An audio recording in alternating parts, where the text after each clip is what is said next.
네, 안녕하세요. 오늘 AI로 강화된 최적 설계 개요 및 사례를 발표하게 된 최동훈이라고 합니다. 저는 현재 주식회사 피도텍의 대표로 있고요. 제가 한 32년간 서울대학교 기계공학부에서 최적 설계 강의를 했습니다. 오늘 여러분께 최적 설계 개요 및 사례에 대해서 발표하게 돼서 매우 기쁘게 생각합니다.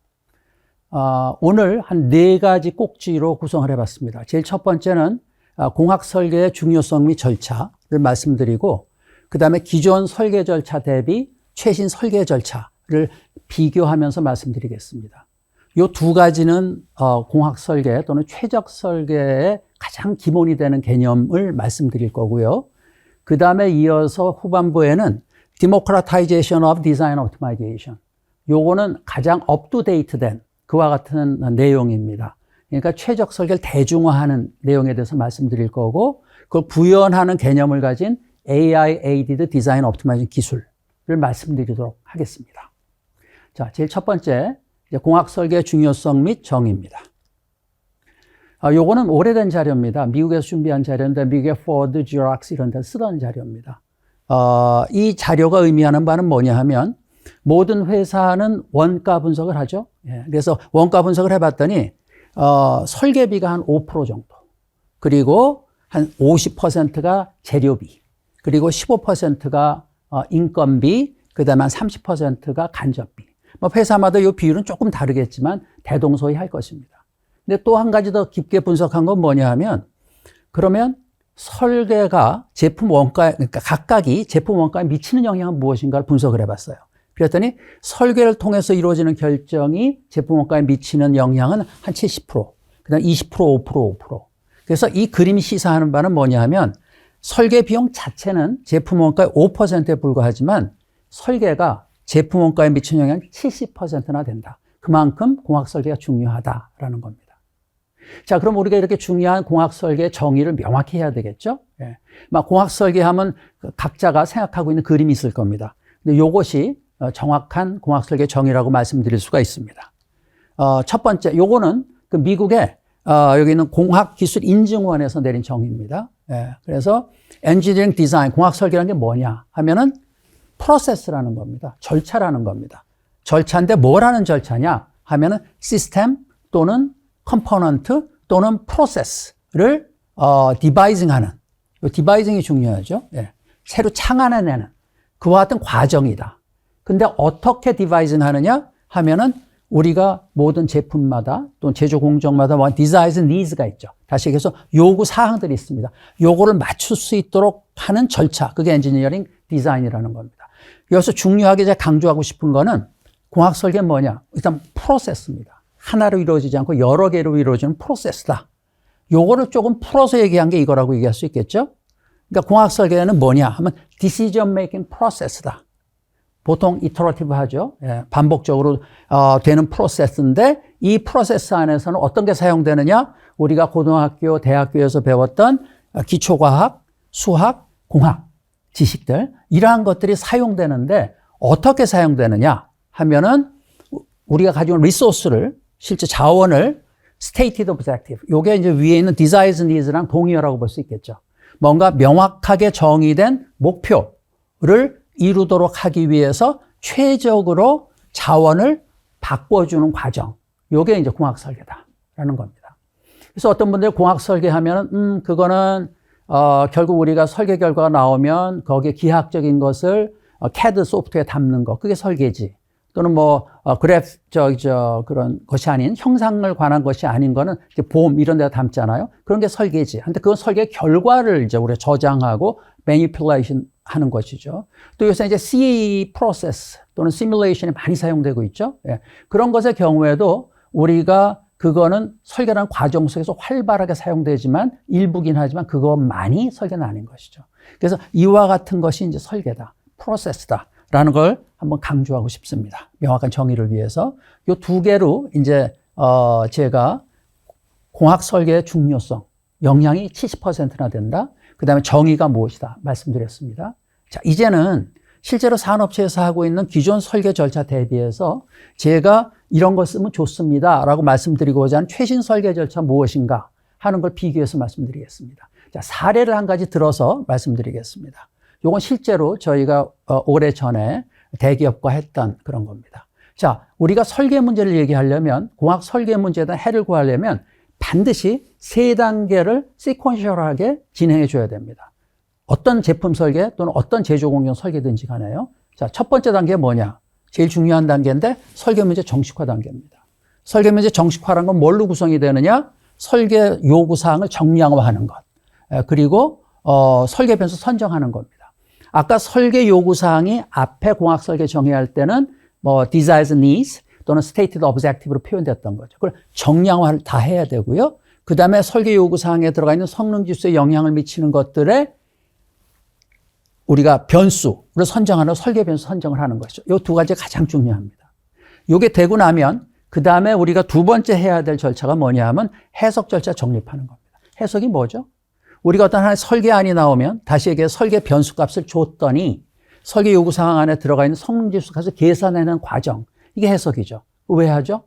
우리가 했던 내 설계안이 타당한가, 아까 얘기한 desired needs나 stated objective 만족하는가를 평가하려면 반드시 해석이 필요하죠. 예. 그걸 하기 위한 것인데 해석을 하기 위해서는 우리가 요새 CA 소프트웨어를 많이 이용하는 시뮬레이션 기술을 이용할 수도 있고요. 아니면 실제 실험을 통해서 할 수도 있습니다.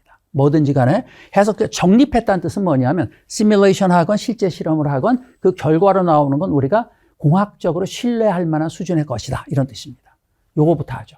그래서 모든 회사들은 다양한 제품들을 개발하는데 자기가 개발해서 생산하는 그와 같은 제품에 대해서는 해석 기술을 가지고 있습니다. 그 해석 기술의 정도가 깊든 얕든 간에 반드시 그래야지만 자기의 설계안을 검증할 수 있게 이거 가지고 있습니다. 보통 여기서 멈추는 경우가 많은데 사실은 그 다음에 한 단계가 더 있는데 얘가 설계 절차 정립입니다. 이 설계 절차를 정립해서 요 안에 해석 절차를 넣고 해야 되는데 설계자 정립하는 크게 두 가지 어프로치가 있습니다.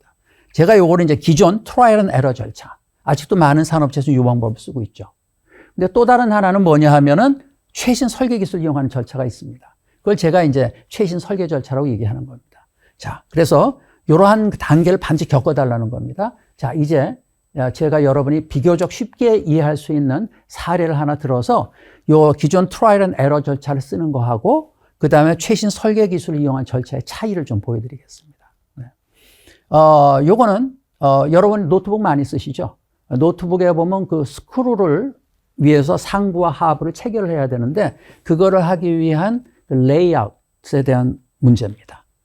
그래서 이거는 이와 같은 아까 설계 요구 사항이나 설계 변수는 그쪽 분야의 전문가들이 잘 알고 계세요. 그러니까 저희가 이것도 이제 대기업하고 협력을 해서 했던 프로젝트이기 때문에 그쪽에 노트북을 만드는 분 전문성이 동원이 됐죠. 그분의 말씀에 의하면 여기 지금 뭐 전부 파란색으로 잘 안 보이시지만 자판이 70개입니다. 그래서 70개 자판 하나 누를 때마다 뭐가 생기냐면 첫 번째 자판의 변형치를 우리가 알아낼 수가 있겠죠. 그러니까 우리가 관심이 있는 성능 지수는 변형입니다. 그러니까 70개 자판을 누를 때 각각의 변형이 쭉 계산이 될 거고 해석을 할 거고 그것의 최대치가 있겠죠. 그리고 표준 편차가 있겠죠. 이게 너무 크면 안 된다는 겁니다. 최대치가 너무 크다는 건 쑥 들어간다는 거죠. 표준 편차가 크다는 거는 이게 내가 자판을 칠 때마다 너무 타치감이 다른 거죠. 그러면 안 되겠죠. 예. 그래서 이거 뭐 들어보면 이해가 가는 거죠. 그래서 한 가지가 더 있다 그래요. 설계 요구 사항이. 그게 뭐냐 하면은 여기 자판할 때 여기 보이는 53개소가 지금 전선 밑에 흐르는 걸 다 피하고 상부와 하부를 체결할 수 있는 곳이 다 합해서 53개입니다. 53개. 예. 근데 여기를 다 체결하지 않고 스크루 개수 좀 줄였으면 좋겠다는 겁니다. 왜? 생산비 원가 절감이죠. 예. 그 뭐 스크루 값이 얼마나 된다 그래? 라고 생각할 수 있지만 사실은 이게 대량 생산하는 경우는 얘기가 달라지죠. 요거고요. 자, 그러면 우리가 설계 변수는 뭘까요? 설계 변수는 여기 변형이나 스크루 개수에 영향을 많이 미치는 것들로 내가 정해야 되거든요. 근데 여기는 그거 당연한 게 뭐냐면 체결부의 위치를 어디로 할 거냐. 그러니까 설계 변수 53개 되는 거죠. 다만 얘는 여기를 0으로 하면 체결하지 않겠다는 거고 1로 하면 체결하겠다는 겁니다. 그러니까 바이너리인 이산 설계 변수가 됩니다. 요게 지금 설계 문제 정식화를 한 거예요. 전문가 분의 도움을 받아서 그 다음에 이 과제를 할 때는 그 해석은 시뮬레이션을 이용했습니다. 그 구조 해석할 때 하여튼 아바커스를 이용해서 했거든요. 그러니까 각각을 누르는 거. 요거는 이미 그 회사에서 해석자를 정립을 해놨어요. 그래서 그걸 그냥 이용을 한 거죠. 자, 그래서 이런 문제입니다. 여러분들 비교적 이제 간단한 문제를 들고 왔는데 이렇게 된 거고요. 자, 그럼 기존에 여러분이 이제 이렇게 해서 스크루를 어디다 설치해야 되느냐 하는 거를 풀어야 되는 여러분 설계자예요. 보통 어떻게 하시죠? 아까 공학 설계 정의에서 말씀드렸지만 반복적인 과정을 겪게 되죠. 그래서 제일 처음에 이니셜 디자인이 있죠. 또는 베이스라인 디자인이라고도 합니다. 이건 뭐 지난번 모델을 내가 조금 참고해서 내가 설정을 했거나 아니면 경쟁사의 제품을 벤치마킹해서 설정을 하거나 어떤 초기 설계안이 있습니다. 초기 설계 변수 값이 있다는 거죠. 그럼 설계 변수 값이 정해졌어요. 그럼 그 다음에 뭘 해야 되죠? 그 다음에 해석을 합니다. 그러니까 내가 시뮬레이션 이용하거나 또는 실제 실험을 이용해서 퍼포먼스, 성능 지수 값을 계산해내는 거죠. 이 문제의 경우에 성능 지수 값은 뭐죠? 변형입니다. 그래서 변형 70개를 다 한 다음에 최대치와 표준 편차 고르면 되는 거고 스크루 개수 그냥 나오죠. 그러니까 그걸 하는 것을 해석을 하는 겁니다. 해석을 했어요. 그러면 내가 그 변형의 최대치도 나오고 표준 편차도 나오고 스크루 개수도 나왔으니까 그럼 그것이 내 설계 요구사항을 만족해? 하고 체크를 해야죠. 근데 이게 만약에 설계 요구사항 중에 한 개라도 만족을 못하면 어디로 갑니까? 설계 변경을 해야겠죠. 설계 변경을 해야 됩니다. 설계 변경을 할 때 뭘 갖고 하죠? 설계자 노하우를 갖고 합니다. 노하우는 뭘로 구성이 되어 있죠? 그거는 경험이나 직관으로 구성이 되어 있습니다. 그러니까 우리의 뛰어난 두뇌를 이용해서 해보는 거죠. 아, 내 경험에 의하면 이렇게 스크루 위치 이렇게 바꾸면 변형량이 더 줄어들 것 같아. 이런 것이죠. 그러니까 경험에 의해서 하니까 설계 변경을 바꿨으면 뭐가 나와요? 새로운 설계안이 나왔네? 그럼 어떻게 해요? 다시 해석을 하면 되죠. 똑같은 거. 해석을 하고 다시 이 과정을 반복하게 되겠죠. 언제까지? 모든 설계 요구사항을 만족할 때까지. 그렇게 해서 나온 결과를 우리가 적정 설계안을 얻었다라고 얘기를 합니다. 이게 이제 기존 설계 절차고 아직도 많은 산업체에서 이렇게 하고 있죠. 자, 이렇게 해서 그 사업부에서 지금 말씀드린 것 같은 기존의 트라이얼 앤 에러 방식을 통해서 설계안을 낸 것이 이겁니다. 그래서 여기서 보시면 X는 체결 안 하는 거고요. 그 다음에 동그라미 있는 건 체결하는 것으로 그분들이 경험에 의해서 한 겁니다. 이게 전부 몇 개 쓰면 53개 대신에 31개를 쓴 겁니다. 31개 썼을 때 이 아래 그래프가 보이시죠? 여기서 파란색으로 되어 있는 거, as is라고 되어 있는 건 뭐냐면 내가 체결해서 모든 장소를 다 체결했을 때의 변형 값입니다. 그래서 이거 다 체결하면은 가장 높아봤자 0.5가 안 되는데 내가 그 원가 절감을 하기 위해서 53개 중에서 22개를 걷어내고 31개만 이렇게 하면은 좋겠다 하고 트라이얼로 나온 결과고 그때 한번 죄송한데 요 아래에 있는 것은 자판 숫자입니다. 1번서부터 70번까지 있어요. 그러니까 이 그래프는 별 의미가 없어요. 각 점이 이제 의미가 있는 건데 잘 보여드리기 위해서 이렇게 그린 거고요. 그래서 봤더니 뭐 이쪽 키에서 제일 높은 게 3. 그러니까 변형의 최대가 3으로 올라간 거죠. 그리고 여기 뭐 몇 번째 키가 그랬는가 별로 중요하지 않고요. 어쨌든 이런 식으로 해서 튀는 것들이 있지만 대체고 낮고 그래서 사업부에서는 여러분 항상 모든 제품 개발하려면 주어진 시간이 있죠. 그래서 시간 안에 최선을 다해서 트라이얼 앤 에러에서 얻은 결과가 이겁니다. 그래서 이렇게 얻었어요. 자, 저는 한양대학교에 32년 동안 공학설계, 특히 최적설계 전공을 했고 산업체와도 많은 프로젝트를 해봤고요. 지금 정년퇴직을 하고 나서 피도텍이라는 회사에서 일을 하면서도 산업체와의 프로젝트를 계속하고 있습니다. 그래서 어떤 분이 저한테 공학 설계를 통해서 또는 최적 설계를 통해서 좋은 설계안을 얻기 위해서 반드시 필요한 거 딱 한 가지만 얘기하라. 그럼 저는 조금도 주저하지 않고 설계자의 노하우라고 얘기를 합니다. 설계자의 노하우라는 건 뭐냐면 그분이 쌓은 피직스가 다 들어있는 거예요. 자기가 설계하고자 하는 제품에 대한 피직스가 없이는 좋은 설계가 나올 수가 없습니다. 자, 그런데 이 노하우는 어디서 작동이 되는 거죠? 우리의 브레인, 뇌에서 작동을 합니다. 근데 우리 인지과학에 의하면 우리 뇌가 가진 인지 능력은 동시에 다룰 수 있는 변수의 개수가 5개 내지 6개라고 합니다.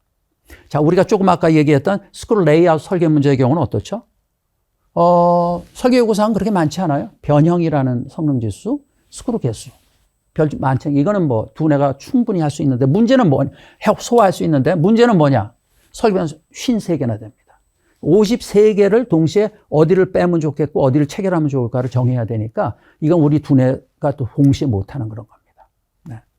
그래서 이것이 이제 우리가 추론 능력도 있고 판단 능력도 있는 두뇌를 사용하는 노하우가 굉장히 유효한데 실제적인 설계 문제에는 내가 다뤄야 되는 변수의 개수가 많으니까 한계가 있다는 겁니다. 다른 설계 문제를 예를 들었는데 자동차 회사면 기본적으로 해야 되는 현가장치 설계 문제입니다. 이것도 1단계인 설계 문제 정식화를 거치고 나면 이와 같이 정리가 됩니다. 설계 변수가 24개고요. 그 다음에 성능 지수가 목적 함수 하나, 구속 조건 15개, 합하면 16개죠. 그러니까 설계 변수 24개, 성능 지수 16개, 40개의 변수를 동시에 다뤄야 됩니다. 이것도 우리 두뇌로는 힘들겠죠. 예. 또 한 가지. 최적 설계라는 건 이와 같은 제품 설계만 사용될 수 있는 게 아니라 공정 설계에도 사용될 수 있거든요. 여기 보여드린 게 뭐냐면 자동차 조수석에 있는 수납 공간인 글로브 박스입니다. 예. 이건 사출 성령이라는 제조 공정을 통해서 생산하는 겁니다. 예. 요 제조 공정 최적 설계 문제도 정식화를 하고 나면 이렇게 정리가 됩니다. 그러니까 설계 변수가 15개. 그리고 목적 함수 하나, 컨스트레인트 6개니까 합해서 7개. 그러니까 여기도 다 변수를 합하면 22개나 되죠. 예. 그러니까 22개를 동시에 다루는 데는 우리의 두뇌가 한계가 있는 거죠. 예.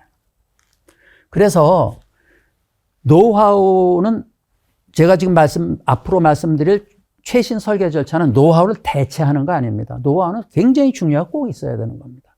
근데 얘가 가진 한계가 뭐냐면 숫자에 약하다는 거죠. 그래서 일반적으로 노하우를 가진 전문가의 두뇌에 의한 인지 능력으로는 감당할 수 없는 많은 수의 설계 요구 사항과 설계 변수를 동시에 다뤄야 됩니다. 대부분의 제품 설계 문제나 그다음에 공정 설계 문제는. 예. 그다음에 다분야 통합 최적 설계. 이건 뭐냐면 한 분야의 해석만 필요한 게 아니라 구조 해석도 필요하고 CFD도 필요하고 뭐 그런 것들 얘기하는 거죠. 그렇게 되면 당연히 설계 변수의 개수, 설계 변수의 개수가 많아지니까 이건 일반적인 사항이 되는 것이죠. 자, 그래서 실제로 노하우를 가진 분은 어떻게 이걸 처리하느냐, 많은 수를 어떻게 처리하느냐. 노하우가 있으시니까 어떤 게 더 중요한 걸 아세요. 그러니까 설계 요구 사항에서 2개 정도. 설계 변수 중에서 한 4개 가지고 그걸 이제 트라이얼 앤 에러로 하는데 일부만 하니까 그게 이제 가장 좋은 설계를 얻기도 어렵고, 그런 한계가 있는 거죠. 그래서 그런 걸 좀 개선해 보자 해서 나온 게 최신 설계 절차입니다. 사실 저 최신 설계 절차가 나온 거는 꽤 오래됐습니다. 예. 자, 최신 설계 절차를 좀 설명해 보겠습니다. 설계 절차죠. 그러니까 그걸 구성하고 있는 요소는 똑같습니다. 예.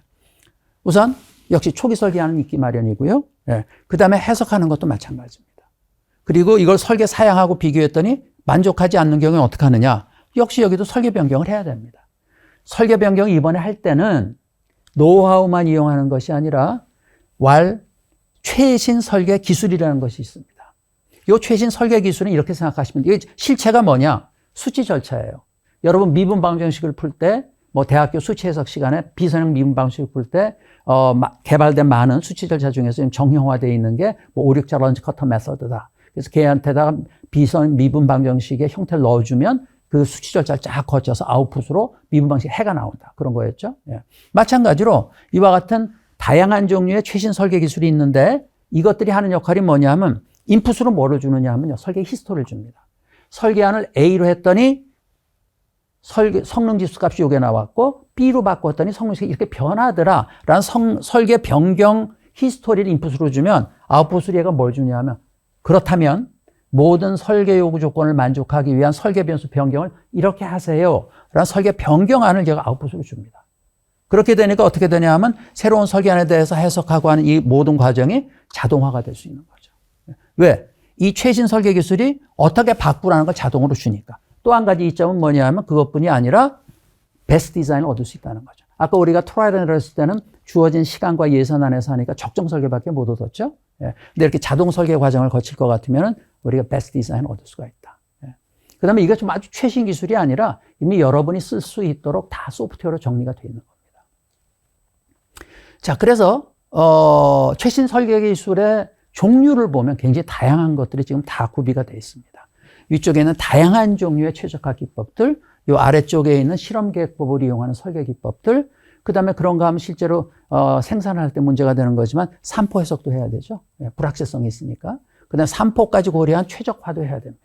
예, 이런 모든 것들이 최신 설계 기술이라는 엄브렐러 밑에 포진을 하고 있는 거고 이런 것들이 다 소프트웨어로 구현이 돼서 여러분이 쓸 수 있게 그게 제공이 되고 있습니다. 그래서 이런 최신 설계 절차를 써서 만든 최저간이 이겁니다. 이건 32개. 아까 사업부에서는 한 개를 더 썼죠. 근데 여러분 한번 70개 자판을 눌렀을 때 최대 변형의 최대치가 얼마 되는가 한번 볼까요? 그래서 최저간이 32개 쓴 건데 걔가 빨간색으로 표현이 되는 겁니다. 물론 아래에 있는 하늘색은 뭐냐 하면은 53개 다 했을 때고, 그 다음에 사업부에서 31개는 아까랑 같이 그린 색깔입니다. 보시면 최저간에서 한 개를 더 썼는데 가장 높아봤자 얘가 1 정도예요. 그러니까 요것이 우리가 아까 트라이얼 앤 에러를 했을 때보다 굉장히 효과적이라는 걸 알 수 있죠.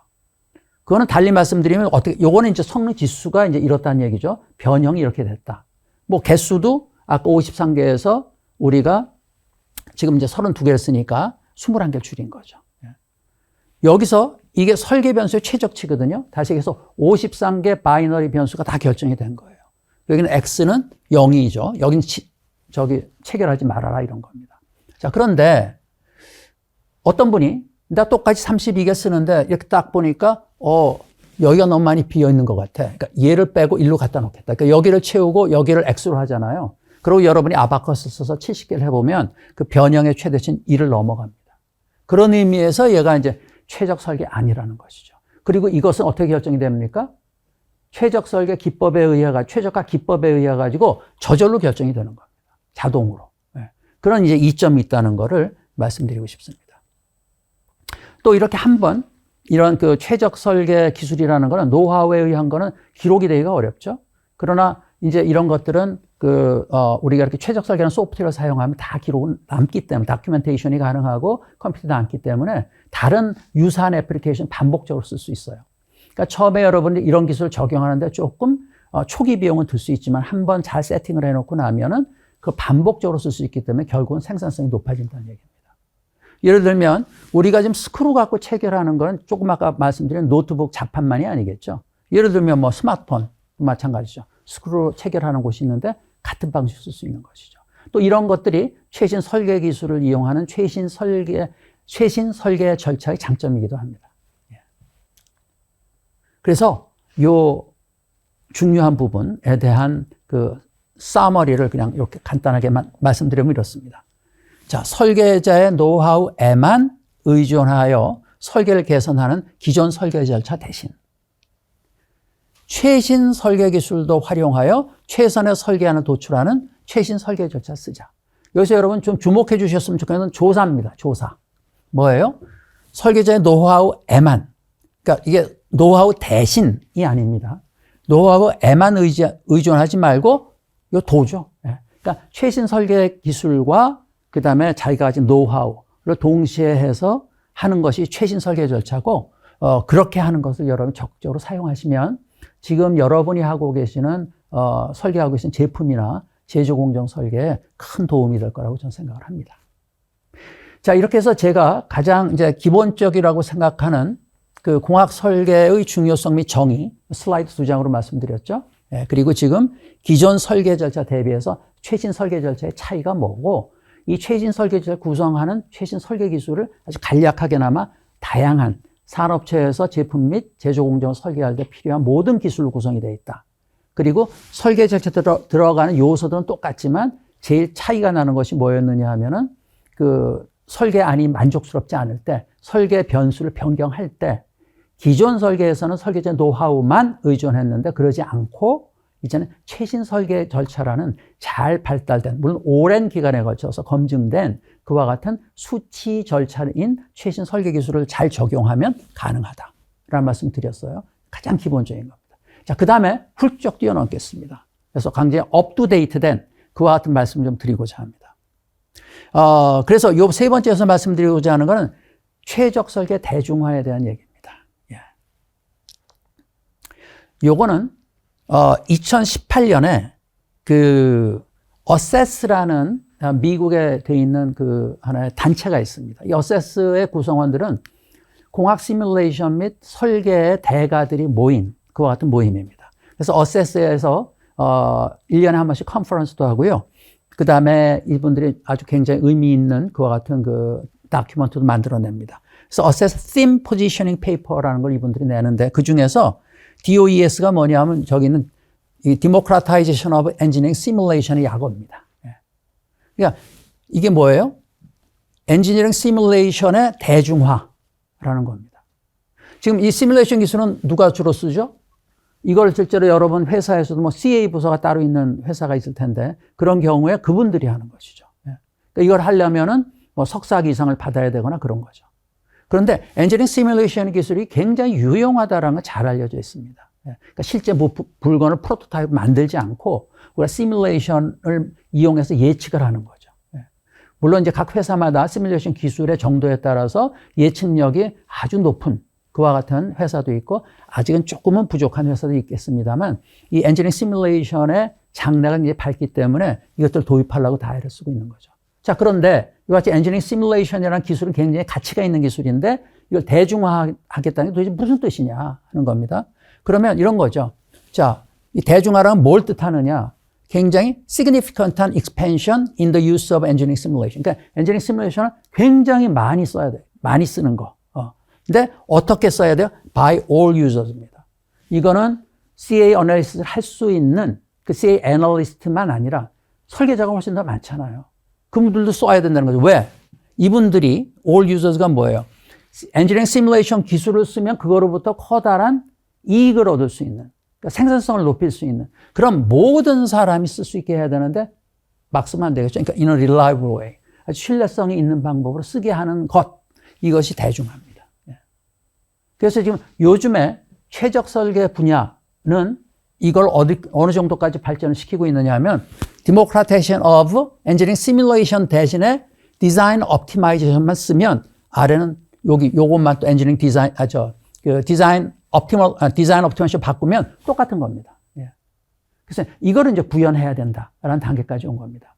여러분 요새 이제 AI가 굉장히 많이 발달을 하고 있고 그래서 AI에 관련된 챗GPT 같은 제너러티브 AI가 나오면서 요새 이제 AI의 대중화, 그래서 디모크라티한 AI라는 얘기 많이 나오죠. 그래서 여러분 보시면 주변에 내가 AI를 당신이 원하는 구현할 수 있게 해주는 로우 코드나 노 코드 소프트웨어 여기 있습니다 하고 제공하기도 하고 그러죠. 그런 게 다 이제 뭐냐면 디모크라티한 AI를 위한 그와 같은 노력들이라고 보시면 되고요. 데이터 굉장히 중요해졌죠. AI 시대에 오면서 그 데이터도 다루려면 데이터 엔지니어링, 데이터 사이언스가 필요한데 그것도 디모크라타이제이션 데이터라고 해서 그거를 해주는 로우 코드, 노 코드 소프트웨어들이 막 성행하고 있죠. 사스 프로덕트 많이 나오고요. 그런 것이 요즘에 추세라고 보는데 디자인 옵티마이제이션은 그렇게 가야 된다는 것입니다. 그래서 그 얘기를 좀 말씀드리고자 합니다. 자, 그러면 이걸 하기 위해서 처음에 보면 우리가 일반적으로 하는 그 설계 절차가 어떤 건가를 한번 살펴볼 필요가 있겠죠. 제일 처음에 뭘 하냐면 주요 설계 변수부터 선정을 합니다. 설계 변수 후보는 많이 쓸 수 있지만 주요 설계 변수가 무엇인가 하는 이걸 제대로 선정하려면 뭐가 있어야 돼요? 노하우가 있어야 됩니다. 내 제품에 대한 피직스가 있어야 주요 변수, 설계 변수 선정할 수가 있죠. 요걸 하고 나면 그다음에 뭘 해야 되느냐 하면 주요 설계 변수에 영향을 받는 중요한 성능 지수들이 있겠죠. 그것들에 대해서 정확한 예측 모델을 생성해야 됩니다.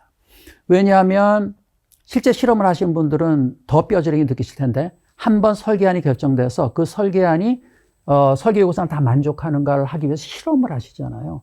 그러면 프로토타입 만들어야죠. 그 다음에 실험하는 과정도 굉장히 심혈을 기울여서 해야 되죠. 그러니까 시간 및 비용이 많이 듭니다. 시뮬레이션 한 경우도 마찬가지입니다. CA를 많이, 즉 CFD 같은 걸 보면은 우리가 일반적인 상세 설계를 하기 위한 CFD를 해도 1시간 걸리죠. 비선형 CFD다 일주일 이렇게 걸립니다. 한 번 해석하는데. 그러니까 상세 설계를 할 때는 우리가 많은 해석을 해봐야 되는데 그와 같은 걸 할 수가 없는 거죠. 그래서 뭐예요? 프레딕션 모델 또는 메타 모델 또는 사로긴 모델 이런 것들을 생성을 해야 되는 거죠. 그래서 이것이 또 굉장히 중요한 단계가 되고요. 그 다음 절차가 뭐냐 하면 이게 생성이 되고 나면은 이제 우리가 성능 최적화를 해야 되죠. 앞에 보여드린 최신 설계 기술 중에 하나 써서 이걸 해내야 되는 겁니다. 그렇죠? 그러니까 대개 이런 식을 거쳐서 제품 설계나 제조 공정 설계가 이루어지죠. 자, 그럼 현재 산업체에 계신 분들이 이와 같은 설계 변수 선정, 예측 모델 생성, 성능 최적화를 제대로 하고 계실까요? 그래서 이걸 어떻게 하는지, 정확하게 하는지 아시느냐라는 라는 질문을 드릴 수밖에 없습니다. 근데 아마도 아닐 거라는 겁니다. 왜냐하면 이러한 내용들, 일반적인 설계 절차에 들어가는 것들을 제대로 해내려면 이와 같은 제가 지금 워드, 큰 거는 많이 나오는 거고 작은 건 좀 적게 나오는 거지만 이와 같은 굉장히 다양한 종류의 지식이 필요합니다. 이 지식은 그냥 얻어지는 게 아니라 조금 깊은 theoretical background를 요구하는 것도 있고 뭐 어떤 것들은 한 분의 박사 학위의 논문 주제이기도 합니다. 자, 그러면 이걸 제대로 해야지 내가 제대로 된 굉장히 경쟁력 있는 설계 결과를 낼 텐데 그렇게 하기 위해서 여러분 이거 전체를 다 알고 싶으세요? 아마 현실적으로 불가능하기도 하고 그렇지 않으실 겁니다. 그래서 지금 Democratization of Design Optimization 개념은 뭐냐면 이런 겁니다. 자, 제품마다, 제조 공정마다, 각 회사마다 뭐가 다 달라요? 설계 문제가 다를 겁니다. 설계 문제 정식화는 주어져야 돼요. 요건 주어져야 되고, 요거는 아까 말씀드린 노하우를 가진 분에 의해서 잘 정의가 될 수 있습니다. 그 다음에 제품마다, 제조 공정마다 다 시뮬레이터가 다르겠죠. CA 소프트웨어를 쓴다 그러면 그 시뮬레이터도 문제마다 다르니까 이것도 제공이 돼야 됩니다. 혹시 실제 실험을 하는 분은 이 시뮬레이터가 아니라 레이블드 데이터를 제공하셔도 상관이 없어요. 이런 것들이 제공되기만 하면 이거는 여러분이 회사에 늘상 하시는 거죠, 사실은. 이것만 되고 나면 그 다음에 아까 말씀 주요 설계 변수 선정서부터 예측 모델 생성, 성능 최적화, 많은 백그라운드 지식을 가지고 만드는 이 과정은 전부 인텔리전트 블랙박스로 만들겠다는 겁니다. 그러니까 물 밑에 있으니 안 보이는 거죠. 이게 바로 최적 설계의 대중화의 개념입니다. 여러분이 잘 아는 알버트 아인슈타인이 이런 말을 했습니다. 내가 모든 걸 알 필요는 없다. 내가 필요로 할 때 그걸 어디서 찾으면 되는지를 알기만 하면 된다. 사실 굉장히 중요한 상식적인 얘기인데 아인슈타인이 얘기했다는 좀 특별해 보이죠. 그래서 실제로 공학 설계를 해야 되는 많은 분들이 이 최신 설계 기술을 이용한 최신 설계를 했으면 좋은데 그걸 다 아는 것은 현실적으로 불가능하다. 그걸 내가 어디서 그와 같은 것들을 구하면 되는지를 알기만 하면, 활용만 하면 된다. 그렇게 되도록 만들자라는 것이 바로 여기 최적 설계 대중화의 개념입니다. 이렇게 해서 지금 굉장히 요즘 막 시작되고 있는 이 최적 설계의 대중화에 대해서 말씀드렸고요. 자, 그럼 이걸 구현하려면 기술이 필요하겠죠? 이걸 제대로 구현하려면 반드시 AI를 쓰셔야 됩니다. 그래서 AI Based Design Optimization 기술을 좀 말씀드리도록 하겠습니다. 제가 한양대에서 한 32년 이쪽 최적 설계 전공하는 교수로 있었다 그랬고 지금도 정년 퇴직한 지 이제 5년이 되는데 계속 피도텍이라는 회사에서 이 일을 하고 있습니다. 그러니까 저는 당연히 이제 공학 설계 기술의 메가 트렌드를 보게 되죠. 여러분 다 동의하실 것입니다만 제일 처음에 우리가 실험 위주로 제품을 개발했습니다. 뭐 이건 자동차 예입니다만, 그러니까 우리가 자동차 같은 경우는 그 충돌 안전 규제를 만족하지 못하면 차가 출고가 안 되잖아요. 그죠? 예전에 어떻게 그 안전성을 만족시켰죠? 요거 하나의 그 디스플린이긴 하지만 실제로 실차를 만들어요. 그러니까 이게 만약에 양산이 되면은 5천만 원이다 하는 건데 내가 일일이 수제작을 해야 되니까 5억이 넘죠. 한 대 만드는데. 그렇죠?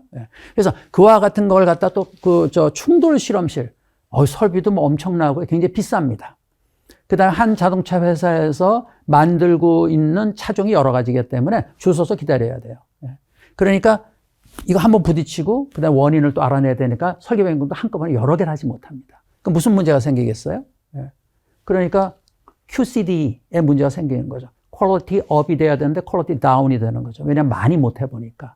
그 다음에 코스트 다운이 돼야 되는 코스트 업이 되죠. 프로토타입 만들고 실험 장치 이용해야 되니까. 그 다음에 딜리버리도 굉장히 빨리 시장을 선점해야 되는데 느리게 걸리는 거죠. 그래서 QCD 향상을 위해서 사람들이 이대로는 안 되겠다 해서 나온 개념이 뭐냐면 요즘 많이 활용되고 있는 Simulation Based Design입니다. 이게 CA 소프트웨어를 이용하자는 거죠. 여기서 우리가 개발하기 피지컬 프로토타입을 썼다면 이제는 버추얼 프로토타입을 쓰자. 버추얼 프로토타입의 뜻이 뭐죠? 예를 들어서 여기 충돌 시험하는 그 그림이 있습니다만 요새 LS 다이나나 팸 크래시 같은 거를 이용하면 그것을 가지고 내가 실차를 안 만들고도 시뮬레이션 기술만 가지고 예측을 잘할 수 있죠. 예. 그래서 이와 같은 것들을 이용하자. 그래서 이것이 뭐 충돌 분야뿐이 아니라 내구 분야라든지 뭐 그 다닐 때 CFD 분야라든지 다 적용을 하는 거죠. 예. 그래서 요즘 이걸 꼭 해야 됩니다. 이걸 안 하면은 세계적인 경쟁에 뒤처질 수밖에 없죠. 예. 그래서 이제 시뮬레이션 베이스 디자인이 되는데, 자, 우리가 뭐 차를 만들면 한 해 만들고 관두는 게 아니잖아요. 그러니까 오래 만들다 보니까 뭐가 쌓여요? 데이터가 쌓이네요. 데이터가. 예. 그러니까 라지 데이터를 우리가 쌓을 수가 있는 거죠. 그러니까 사람들이 무슨 생각하냐 하면은 아까도 말씀드린 시뮬레이션을 한 번 하더라도 시간이 오래 걸리는 경우가 있고 많이 해야 되니까 어떻게 시뮬레이션 하지 말고 나한테 쌓여진 데이터만 가지고 설계할 수 없을까라는 개념이 나오는 거죠. 데이터 드리븐 디자인이라고 얘기합니다. 일로 움직이고 있고요. 자, 그래서 우리가 4차 산업혁명 시대다 얘기하잖아요. 그러니까 다시 얘기해서 근데 저희가 전공하는 분야 뭐냐 실험이나 또는 CA를 활용한 제품 설계 분야 입장에서 보면 키워드가 뭐가 되느냐면 데이터, 그다음에 인공지능입니다. 그래서 인공지능이 꼭 들어가야 되는 겁니다. 그래서 요즘 어디로 가고 있느냐 하면 여기 말씀드린 것처럼 쌓여진 데이터를 이용하고 그거를 가장 좋은 설계안을 낼 수 있도록 하는 AI를 활용하는, 다시 데이터 드리븐 디자인하고 AI가 함께 쓰이는 그런 시대로 가고 있습니다. 근데 여러분 여기서 할 때는 어떻게 돼요? 데이터가 쌓여야 되죠. 그러니까 시뮬레이션 베이스 디자인은 안 없어집니다. 왜냐하면 신제품을 여러분이 개발할 때는 당연히 데이터가 없잖아요. 그죠? 그러니까 그걸 쌓기 위해서는 실제 제품을 만드는 것보다는 시뮬레이션 이용하는 요거는 계속 할 거고, 여러분의 데이터가 많이 쌓이면 그 다음에 이 데이터 드리븐 디자인으로 가야 된다는 겁니다. 여기 전체적인 공학 설계 기술에 제가 한 30년 이상 지켜본 트렌드가 이렇게 가고 있죠. 자, 그래서 이 AI-aided 디자인 옵티마이제이션 4개의 과정으로 구성이 될 수 있습니다. 제일 첫 번째는 스크리닝이라는 과정이 있고요. 그 다음에 오토 메타 모델링이 있고, 그 다음에 최적화 과정이 있고, 밸리데이션 과정이 있습니다. 하나하나 잠깐 살펴볼게요. 자, 시뮬레이션 모델이 있어요. 그러면 여기서부터 시뮬레이션 모델을 이용하면 스크리닝이라는 기법이 이미 잘 발달되어 있어요. 최신 설계 기술 중에 하나입니다. 그게 있어서 걔가 그 기법이 그 수치 절차가 주요 설계 변수를 선정을 해줘요. 그러면 그 선정된 것에 대해서 리포트를 드립니다. 엔지니어들 보고 싶어 하는. 이게 필요하고요. 두 번째 단계가 되면 뭐죠? 두 번째 단계에서는 오토 메타 모델링이 돼야 됩니다. 다시 얘기해서 아까 정확한 예측 모델 생성해야 되는 거죠. 그걸 하기 위해서도 시뮬레이션 모델을 그대로 쓰는 거죠. 이걸 그대로 쓰고 여기서 선정된 주요 설계 변수에 대한 정확한 예측 모델을 효율적으로 생성하는 게 굉장히 중요합니다. 그래서 이게 생성이 되면 거기에 대한 리포트가 또 나옵니다. 그렇죠? 자, 그러면 그 다음에 실제로 최적화하는 과정이 필요하겠죠. 세 번째는 얘는 뭐예요? 스크리닝이었고, 그러니까 주요 설계 변수 선정이었고, 얘는 정확한 예측 모델 생성하는 것이었고, 그 다음에 여기서 통합 성능 최적화를 해야 되는데, 최적화 과정은 많은 해석 횟수를 원하니까 시뮬레이션 모델을 쓰면 합리적인 시간 안에 설계 결과를 얻을 수 없거든요. 그렇기 때문에 여기서 생성한 정확한 그 예측 모델을 활용해서 하면은 아주 합리적인 시간 안에 좋은 설계를 얻을 수 있는 거죠. 이렇게 얻고 난 다음에 마지막으로 하는 건 아주 간단한 결과인데 뭐냐면 이건 그래도 메타 모델 또는 예측 모델을 썼잖아요. 그러니까 뭐 일반적으로 해가면 이게 근사 모델을 썼다는 얘기죠. 그러니까 한번 확인 사살을 해야 되겠죠. 그렇게 하기 위해서 여기서 나온 최적 설계안을 실제로 시뮬레이션 한 번 돌려서 밸리데이션하는, 확인하는 그 과정을 거치면 되는 것이죠. 이렇게 네 과정, 그 아까 말씀드린 것처럼 주요 설계인자 선정, 정확한 예측 모델 생성, 그걸 이용한 성능 최적화, 확인. 이렇게 되면은 우리가 그 AI-aided design optimization, 그러니까 이제 줄여서 AADO라고 얘기하는데 그거를 구현할 수가 있다는 겁니다. 그래서 저런 거를 구현을 해서 나온 제품이 두 가지가 있는데 그 중에 한 가지 AIDO라는 기술을 이용한 그 상품화된 것이 AI 디자이너가 있고 데이터 업트라는 게 있습니다. 그 중에서 이제 사례를 하나만 보여드리려고 하는데 그게 뭐냐 하면은 그 AI 디자이너를 이용한 그 사례를 말씀드리도록 하겠습니다. 여러분 이거는 지금 현재 공업용으로 사용되고 있는 엑시얼 펌프입니다. 자, 제가 이와 설계 대상은 뭐냐면 여기 엑시얼 펌프에 있는 블레이드가 있는데 블레이드 형상을 어떻게 결정하면 이 액시얼 펌프에 요구되는 성능 지수를 다 만족할 수 있겠는가 하는 것이 내가 당면한 그런 설계 문제입니다. 예. 그래서 설계 대상은 이거고요. 자, 그럼 설계 대상을 내가 알았으니까 제일 처음에 해야 될 게 뭐죠? 설계 문제 정식화입니다. 설계 단계, 설계 문제 정식화. 이건 누가 해요? 이제 피직스를 알고 있는 노하우를 가진 산업재분이 저희한테 알려준 거죠. 예. 저희는 또 설계 문제 정식화 본 예가 많으니까 그분이 엑스퍼티즈를 갖고 말씀해 주시면 저희가 그거를 조금 이렇게 마디파이 하는 역할을 할 수가 있지만 본질은 어디서 나오느냐? 다 산업체에 계신 그 도메인 날리지를 가지신, 노하우를 가지신 엔지니어들한테서 나옵니다. 그래서 그분이 말씀하신 게 설계 변수 4개면 좋겠습니다. 여기 표현되지만 이렇게 LS, LH, 그 다음 베타1, 셋 베타. 요거 4개를 바꾸면 블레이드 형상이 바뀐대요. 그래서 요와 같은 것들로 4개의 설계 변수를 선정을 해 주셨고, 자, 그 다음에 아까 설계 변수 정식화가 설계 변수 선정이 됐어요. 또 한 가지가 뭐였죠? 설계 요구사항 정량화입니다. 그걸 말씀해 주시는데 어떻게 말씀을 해 주시느냐 하면은, 오케이. 네. 여기 그림이 나오죠? 요쪽이 뭐냐면, 요거 뭐, CFD 하는 분은 잘 아시겠습니다만, 이쪽 플로우 레이트고요. 거기에 따라서 요 오렌지색으로 보이는 게 뭐냐 하면은 효율 곡선입니다. 그러니까 플로우 레이트에 따라서 우리가 이제 그 설계를 하죠. 하나의 설계 안에 대해서 보면 이런 식으로 효율 곡선이 가게 되는데 그 중에서 지금 그게 있고요. 또 하나는 플로우 레이트에 따라서 토탈 헤드라는 게 있죠. 중요한 성능 지수. 걔는 이렇게 갑니다. 자, 근데 그 피직스를 가진 분이 저희한테 얘기해 준 성능 지수는 뭐였느냐 하면 이 노멀 플로우 레이트, 가장 많이 쓰이는 플로우 레이트가 있는데 거기에서 효율은 최대화해달라. 효율은 다 최대화하고 싶죠. 동시에 로우 플로우 레이트, 특정한 로우 플로우 레이트가 있는데 이것도 중요하기 때문에 여기에 효율도 맥시마이즈 해달라.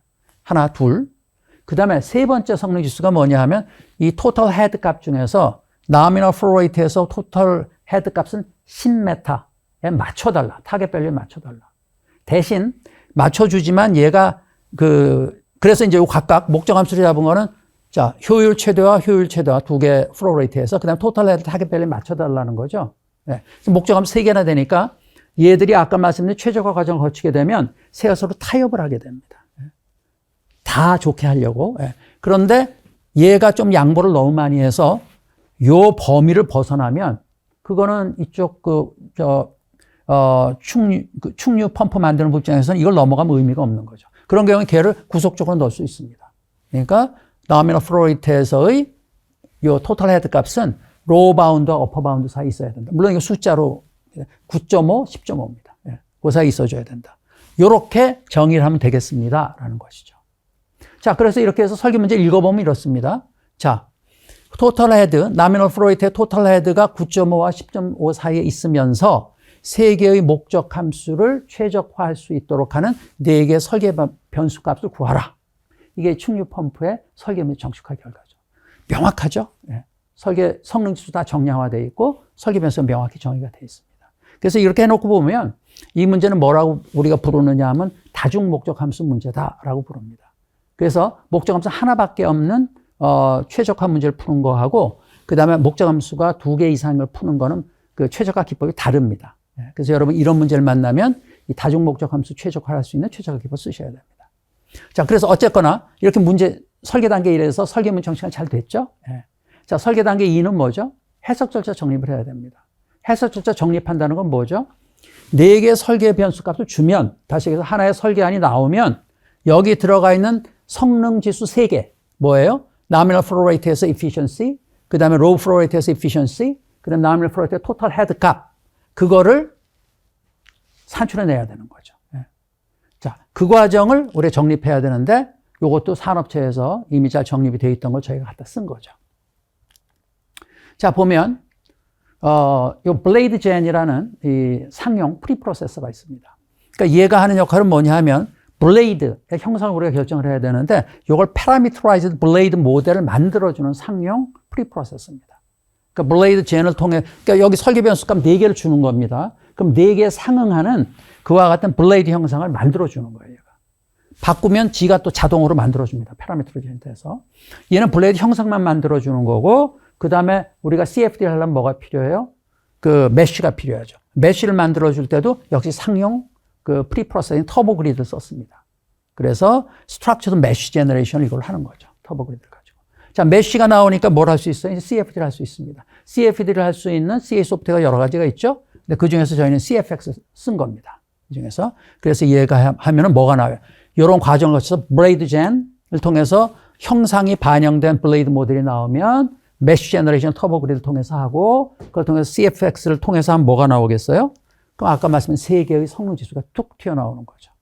그렇죠? 그걸 하는 게 이제 CFX니까. 이게 해석자 정립이 됐어요. 그래서 이렇게 해서 나오면 이거는 내가 신뢰할 수 있을 만한 결과다. 자, 설계 단계 3이 뭐죠? 네, 설계 절차 정립입니다. 그렇죠? 그걸 하기 위해서 이번에 기존의 트라이얼 앤 에러를 안 쓰고 저희가 얘기하는 그 최신 설계 기법을 쓰는데, 최신 설계 절차를 쓰는데 그 중에서도 이제 최적 설계의 대중화를 위해서 개발된 AADO라는 컨셉을 가진 AI 디자인을 쓰겠다는 겁니다. 설계 단계 3은 뭘 썼느냐 하면은 AI 디자인을 활용한 AI AD 디자인 업체를 하겠다라고 이제 최신 설계 기술을 절차를 쓴 거죠. 자, 이렇게 하니까 아까도 말씀드린 것처럼 자, 아까 제가 그 개념을 말씀드릴 때 빙산을 보여드렸죠. 위에 있는 게 뭐였죠? 설계 변수 정식화. 그건 조금 아까 말씀드린 거고요. 그러니까 설계 변수 4개, 성능 지수 3개인데 3개는 그 목적 함수에 들어가 있고 같은 토탈 헤드에 대한 건 컨스트레인트가 하나 있는 그런 거였죠. 그다음에 두 번째 옆에 있던 게 뭐였죠? 시뮬레이터를 제공하거나 또 레이블드 데이터를 제공해야 되죠. 근데 요거는 이제 시뮬레이션을 사용한 얘기 때문에 요 같은 모든 과정이 파라미터 CA 시뮬레이션 모델이 자동화가 될 수 있거든요. 그래서 이게 주어지면 그러면 얘가 AI 디자이너라는 AADO를 구현한 소프트웨어가 뭘 합니까? 스크리닝, 처음에 이 시뮬레이션 모델이 있으니까 그걸 가지고 주요 설계 변수를 선정을 합니다. 그러고 나면 그것에 대해서 우리가 뭘 만들어요? 저희가 AMR이라고 줄여서 부르지만 오토메타 모델러. 그러니까 정확한 예측 모델을 효율적으로 생성하는 걸 쓰고, 그럼 예측 모델이 나왔으면 그 밑에 MDO라고 썼죠. Multidiscipline Design Optimizer. 그러니까 다양한 최신 설계 기술들 활용을 해서 최적화 결과를 얻고 한번 밸리데이션을 해서 확인을 하면 되는 거죠. 그 다음에 또 한 가지 AI 디자인 특징은 뭐냐면 그냥 그 산업체 엔지니어들한테 최적화 결과가 이래요 라고만 말씀드리는 것이 아니라 우리가 산업체 엔지니어들이 원하는 그와 같은 리포트까지, 컴프레hen시브한 리포트까지 제공해 드리는 그 이제 그러한 기능을 가지러 구현된 게 이제 AI 디자이너라는 소프트웨어입니다. 그래서 이걸 통해서 보면 이것이 이제 AI 디자이너의 주요한 구성 요소들이고, 이 AI 디자이너라는 소프트웨어에 이와 같은 그 시뮬레이션 모델이 들어오면 얘가 안에서 이게 뭐예요? 아까 빙산을 보면서 물 밑에 있었던 인텔리전트 블랙박스입니다. 얘를 통해서 뭐가 나와요? 리포트가 나오는 거죠. 결과 보고서. 요건 이제 엑셀로 디플로이를 하게 돼 있어요. 그래서 요 결과 보고서의 약어는 이제 데이비스라고 부르는데 어떤 이런 걸로 돼 있는 그와 같은 것이죠. 그래서 아까 말씀드린 것처럼 이 여기 리포트는 아까 주요 설계 변수 선정한 결과도 아주 그 산업체 엔지니어 분들이 알 수 있게 잘 설명을 해드리고, 그 다음에 정확한 예측 모델 만든 것에 대해서도 보고서가 다양하게 산업체 엔지니어 분들이 원하는 것을 잘 보여드리고 있고요. 근데 당연히 최적화 결과도 상세히 보여드리죠. 근데 오늘은 시간 관계상 그 제가 최적화 부분 중에서 아주 극히 일부만 보여드리도록 그렇게 하겠습니다. 자, 그래서 다중 목적 함수 문제의 경우에는 최적화가 무수히 많이 나오고 다 똑같은 최적화인데 걔를 파레토 세트라고 부릅니다. 그래서 나온 파레토 세트, 그러니까 다중 목적 함수의 결과는 파레토 세트로 나오게 되는데 그걸 좀 보여드리면 저희가 이제 그와 같은 다중 목적 함수 최적화를 할 수 있는 기법이 따로 있다 그랬죠. 그 중에 여러 가지 기법이 있는데 그 중에서 한 가지 방법이 뭐냐 하면 모가라는 기법이 있습니다. 모가는 Multi-Objective Genetic Algorithm. 약어인데 그것이 이제 AI 디자인 소프트웨어 안에 내재가 되어 있습니다. 그래서 그걸 이용해서 푼 거죠. 풀고, 그래서 예를 들면 이게 아까 말씀드린 리포트에서는 그 비주얼라이제이션이 굉장히 중요하거든요. 그러니까 다양한 종류의 그거를 쉽게 직관적으로 알 수 있도록 하는 걸 많이 제공하고 있는데, 물론 내러티브도 제공합니다. 설명도 다 제공을 하고요. 그렇게 되어 있는데 이게 이제 저희가 기본적으로 이제 모가를 쓰기에 500개의 최적화를 동시에 보여드리게 되는데 이게 인터랙티브하게 되어 있어요. 그래서 여기 보면은 이 아이소메트릭을 택했기 때문에 이게 지금 아까 이거 보여드리는 거는 목적 함수 스페이스입니다. 네, 그래서 여기 X가, 네, 여기. low flow rate에서 efficiency고, Y가 nominal flow rate에서 efficiency고, Z축이 뭐냐 하면은 total head입니다. nominal flow rate. 요게 이제 요렇게 걸쳐 있다는 걸 아이소메트릭하게 보여드리고 있는 거죠. 여기 아이소메트릭을 택했기 때문에 여기 보여드리는 건 이제 아이소메트릭 뷰를 보여드린 겁니다. 자, 이게 이제 인터랙티브하게 작용을 한다는 걸 보여드리기 위해서 하나만 더 보여드리면 요건 X vs G를 고른 거예요. 그러니까 X vs G를 골랐던 건 뭐냐면 X는 아까 low flow rate에서 efficiency였죠. Z축은 뭐였느냐 하면은 그 total head 값이었습니다. 예. 요렇게 이제 보여주고 있는데 이걸 통하면 우리가 노하우를 알 수가 있죠. 뭐냐면 2D 플롯을 보여주고 있는 건데, 요게 objective space입니다. 여전히. 자, 근데 우리가 원하는 건 뭐예요? X축은 최대화하고 싶어요. 그렇죠? 네. 그리고 그것뿐이 아니라 아까 토탈 헤드 값도요. 10에 도달해야 되는 10보다 낮은 데 있었거든요. 그러니까 높이고 싶어요. 둘 다 높여야 되는 입장인 거죠. 근데 이렇게 나왔다는 건 뭐죠? 여기는 X에 있는 low flow rate에서 efficiency하고 그다음에 토탈 헤드 값은 서로 트레이드-오프 관계에 있다. 라는 걸 이제 알 수가 있는 거죠. 그래서 뭐 이런 걸 알 수 있는 내용들이 뭐 다양한 종의 리포트에 많이 나오는데 그와 같은 것들은 다 사실은 현장인 엔지니어를 알고 싶어 하는 겁니다. 그러니까 이제 그 피도텍이라는 회사가 창립한 지가 이제 20년이 됐거든요. 그래서 저희가 한 15년 정도 다양한 산업체하고 그 프로젝트를 한 경험이 있는데 그건 저희가 프로젝트를 하면서 그분들이 알고 싶어 하는 것들을 다 수집을 해서 그분들한테 딱 맞는 리포트를 드리기 위해서 개발된 게 아까 말씀드린 엑셀 형태로 되어 있는 데이비스라는 그와 같은 종합 보고서입니다. 그래서 그런데 보면 이거 이외에도 다양한 것들을 알고 있는데 그런 것들은 첫째 보이스 오브 카스터머를 들었다는 것이 장점이고요. 또 한 가지는 그런 것들은 전부 노하우를 하나 설계하고 나면 그분의 노하우가 늘어나야 되죠. 그래서 노하우를 향상시켜준다는 그와 같은 장점이 있는 그런 쪽에 초점이 맞춰진 그런 그야말로 산업체 엔지니어가 원하는 보고서라고 말씀드릴 수 있습니다. 마지막으로 하나만 더 보여드릴게요. 또 최적화 결과만 보여드리는 건데 다중목적 함수의 경우는 예를 들어서 500개가 넘는 그런 것들을 가지고 해야 되는데 그러니까 500개 중에서 자기가 원하는 골라야 되는 거죠. 근데 저희가 제공하는 것 중에 하나는 뭐냐면 여기 보여드린 것처럼 best compromise 파레토 솔루션을 그냥 딱 드립니다. 500개 중에서 이걸 추천합니다라는 하나 드리는 거죠. 물론 그 설계자가 그걸 보고 마음에 안 들면 500개 중에 뭐든지 다른 걸 얼마든지 고르실 수 있어요. 그래서 이거는 보면은 여기 위에 있는 4개가 설계 변수거든요. 설계 변수가 로우 바운드, 어퍼 바운드. 설계 변수는 항상 사이드 컨스트레인트가 있죠. 요 사이에서만 있어야 된다라는 걸 미리 설계 문제 정식화해 줍니다. 왜냐하면 안 주면 컴퓨터는 바보니까 물리적으로 의미 없는 값을 줄 경우도 있거든요. 그래서 이건 있고 그다음에 이니셜 값이 이거였다. 4개 설계 변수 값이. 근데 아까 말씀드린 모가라는 자동으로 최적화를 주는 그런 최적화 기법을 썼더니 최저값은 이거다. 이건 뭐 바 차트로 얼마나 변화가 많았는가를 보여드리는 겁니다. 그래서 이렇게 줬죠. 그러니까 얘가 초기 설계치에서의 값들이고 얘가 최적 안에서의 값들입니다. 여기 보여드리고 있는 건 3개의 목적 함수 값은 초기는 이랬는데 옵티멈은 이렇다. 그래서 모두 얘는 조금 향상했고 얘는 많이 향상했고 얘도 적당하게 향상된 걸 볼 수가 있죠. 그리고 아까 9.5하고 10.5 사이 있었다는 거는 처음엔 불만족했는데 만족했다. 한눈에 딱 보여주고 있는 그런 겁니다. 물론 이거 이외에 다른 솔루션을 원하시면 거기 사항을 또 보여드릴 수가 있습니다. 자, 그래서 지금 제가 아주 짧은 시간에 그 공학 설계 및 최적 설계 가장 기본적인 사항. 그 다음에 아까 제가 전반부에서 요약을 드렸지만 그 설계자의 노하우에만 의존해서 설계를 해나가는 기존의 트라이얼 앤 에러 방식의 기존 설계자 대신에 최신 설계 기술도 활용하는 최신 설계 기술을 쓰자. 라고 하는 게 중요한 전반부의 결론이었죠. 근데 후반부에 훅 뛰어넘어서 가장 최신의 최적 설계 기술 소개해 드린 겁니다. 그게 이제 요즘은 최적 설계 대중화하자.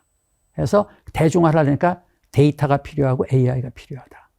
그래서 그걸 구현하는 과정을 AI Aid Design Optimization이라는 걸로 최신 설계 절차를 소개해 드렸고, 그것이 구현된 두 개의 소프트웨어가 있는데 그 중에 하나, 시간관계상 AI 디자이너라는 걸 하나 드리고, 실제로 상용 충류 펌프에 적용한 예를 말씀드렸습니다. 뭐 이러한 사례는 많이 있을 수가 있겠죠. 그래서 기본 개념에서 훅 뛰어넘어서 가장 최신 것까지 여러분이 한번 아시면 좋겠다 싶은 내용을 제가 말씀을 드렸습니다. 혹시 이거와 관련된 뭐 다른 문의나 또 요청 같은 게 있으면은 언제든지 저희 회사로 연락을 주시면 저희가 최선을 다해서 여러분한테 그 기술 지원을 할 수 있도록 노력할 겁니다. 한 가지 제 경험에서 말씀드릴 수 있는 건 뭐냐면 지금 제가 말씀드린 건 아까 초기 비용은 좀 들겠죠. 또 안 했던 것도 좀 해봐야 되긴 하지만 한번 이 기술을 활용을 하면, 더군다나 요새는 최적 설계의 대중화까지 이루어진 것들을 여러분 제대로 써서 여러분의 문제 설계문 정식화 제대로 하고 시뮬레이터 또는 레이블 데이터만 제공하면 이런 여러분이 진짜 하고 싶어하는 아주 통합 최적 설계 결과를 줄 수 있는 이러한 소프트웨어가 다 여러분한테 어베이러블 하니까, 그러니까 그걸 활용해서 여러분이 하시는 그 업무의 생산성을 높일 수 있는 그런 기회를 가지시면은 이 발표를 한 저로서는 더할 수 없는 보람이 되겠습니다. 예. 긴 시간 경청해 주셔서 대단히 감사합니다.